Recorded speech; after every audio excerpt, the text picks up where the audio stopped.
میں نیکی کی دعوت کی دھوم میں مچاؤں، عطا ایسا کر حوصلہ یا الہی۔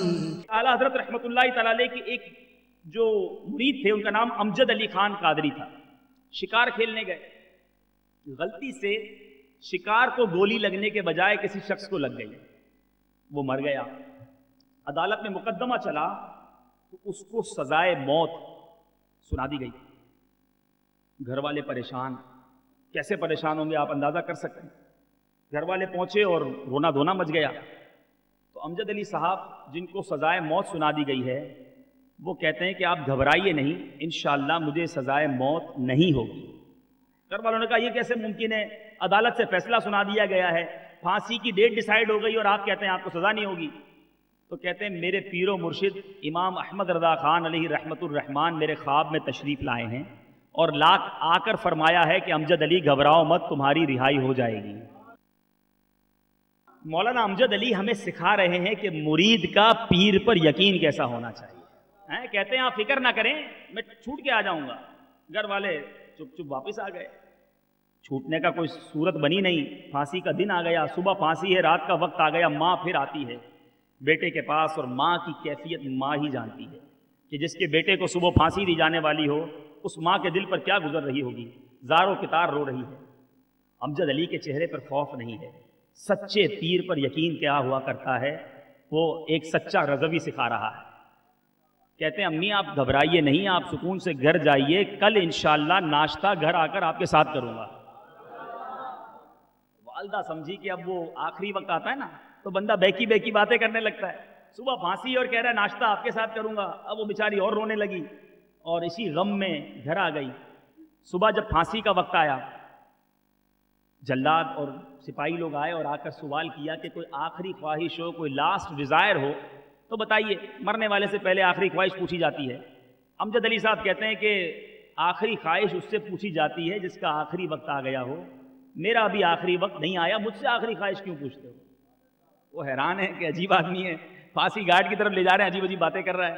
اب جناب اس کو پھانسی گھاٹ پر لے گئے، سر پر جو کپڑا ڈالا جاتا ہے وہ بھی ڈال دیا گیا، گلے میں رسی بھی ڈال دی گئی۔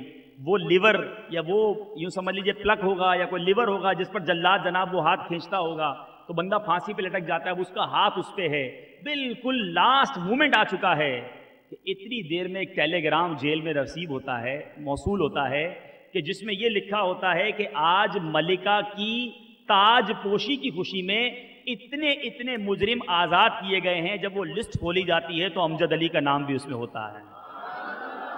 پھانسی گھاٹ سے اس کو اتارا جاتا ہے، اس کو گھر بھیجا جاتا ہے۔ قربان جائیے اس مرید کے یقین پر، میرے پیر نے کہا ہے تو میں چھوٹ کر گھر جاؤں گا، ناشتہ اپنی والدہ کے ساتھ جا کر لیتے ہیں۔ آہیں لبے اسیر سے لب تک نہ آئی تھیں، خود آپ دوڑے آئے گرفتار کی طرف۔ میرے پیارے اور محترم اسلامی بھائیوں، ذکر رضا ہو اور اعلیٰ حضرت کے کلام پر بات نہ ہو، اعلیٰ حضرت کی نعتوں پر بات نہ ہو تو بات ادھوری رہ جاتی ہے۔ عشق رسول کیسا اعلیٰ حضرت کا تھا، اس پر کلام کیا جائے تو عقلیں حیران ہیں کہ اس عاشق نے عشق صادق کی ایسی ایسی مثالیں قائم کی۔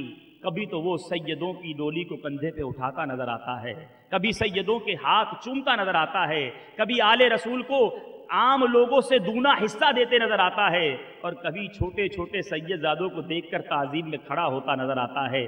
کس واقعے کی بات کی جائے، اعلیٰ حضرت نے عشق رسول کی وہ مثالیں قائم کی ہیں، ہماری عقلیں حیران ہیں۔ میرے پیارے اور محترم اسلامی بھائیوں، آج کسی سے کہو کہ تم غلامی رسول میں موت بھی قبول کا دعویٰ کرتے ہو اور جناب عشق رسول کا دعویٰ کرتے ہو، تو سرکار کے نام پر تو ہر کوئی قربان ہونے کے لیے تیار ہے۔ مدینے والے کی شان پر دل جھوم جایا کرتا ہے، ادب کرنے کو جی چاہتا ہے، مگر اعلیٰ حضرت ادب کس کا کرتے، قربان کس پر ہوتے، تمنا کس بات کی رکھتے؟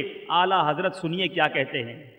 آج دعوت اسلامی والوں کو لوگ سمجھاتے ہیں کہ جناب اتنی دیوانگی اچھی نہیں ہوتی، یہ بات بات پر آپ مدینہ مدینہ کہتے ہیں،